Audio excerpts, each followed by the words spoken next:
First things first, what do you know about Victor? What can you tell us? Nothing. That's not even placating anything. I'm not sure. I know he came back and he just didn't finish, and so at halftime I was told he wasn't coming back, and I, honest to God, I haven't heard anything else up to this point. So clearly no sense of where it stands with him. No, I think it would be a positive that he felt like he could come back, and he played the last 4 or 5 minutes of the half, so that's a positive from my perspective, but I have nothing. How the guys look without him? I guess it's kind of old hat, them performing without him. Yeah, I was really proud of the group. I thought we did a really good job. I thought in the first half we got away from ourselves just in terms of style of play and identity that we want to play with, but in the second half I thought we were great. I thought Luke stabilized the starting unit when he started the third, and I thought everybody participated in really trying to play our identity and our pace, and the small ball lineup played well, obviously, when Luke went out to make sure that we didn't overplay him, and Carter and Keldon fought their butts off, and I thought Keldon did a great job fronting and making them fight for catches and pushing their offense out into the operating area. What's been the key to Dylan with his outside game, and you always had confidence that was going to come around for him? Yeah. He's an extremely talented young player, and he's now getting 79 games in this league that has allowed his talent to start to mirror and balance some experience to a certain extent in terms of pattern recognition and execution and what we want from him and things that he can look to expect on the floor, whether that's from the opposition or his teammates or from what the staff is looking for from him. And he's done a great job in just developing and taking it in stride, and he's extremely talented. So as he continues to work hard and put energy in the right places, I have no hesitation he'll continue to improve. He has the sort of rookie wall probably around the part of the schedule that kind of reflected the end of the college schedule. And then since then, he's been one of the best rookies in the league. He's been one of your best players. What do you think it is about hitting that marker of the season and having some struggles, and then just him being able to come out the other side of it better than ever?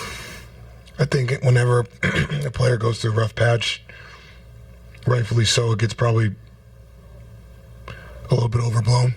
I think if any human played a season as long as the NBA, they're going to go through a rough patch. And so when people do, they look for the why, and that's because they're competitive and they want to get back to operating at the standard and level they're used to. And I think, again, it just shows his growth, whether that's in his routines and habits and some of the off-the-court stuff that goes into taking care of your body and mind and everything else for a long NBA season. And then, there's also probably a stretch of almost kind of hardening that you have to get used to get through this long season, and I would guess there's a combination of that, and it's good to see him back to playing some really, really high-level basketball for us, regardless of what year he is in the league.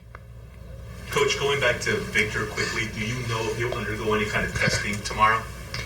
I have no other answer than what I haven't even talked to anybody, so I'm sure we will do our due diligence to make sure he's okay, but I have no idea.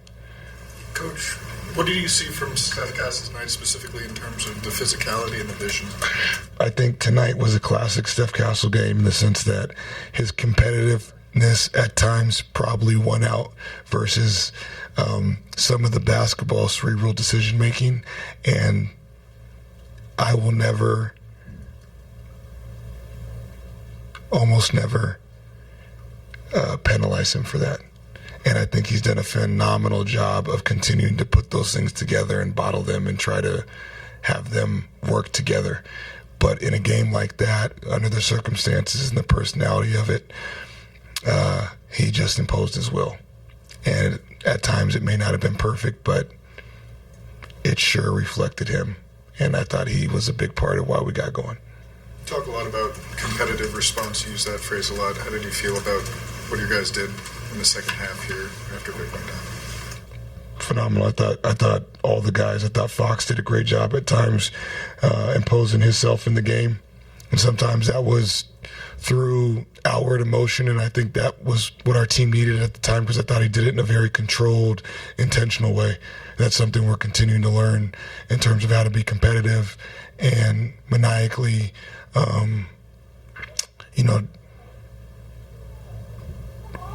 I guess it would just say competitive again and desire and fight.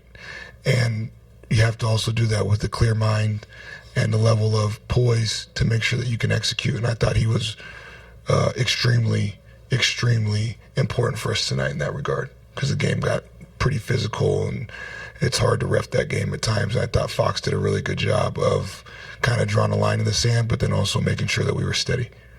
60 wins with the victory tonight. Just wondering if that registers or that means anything to you.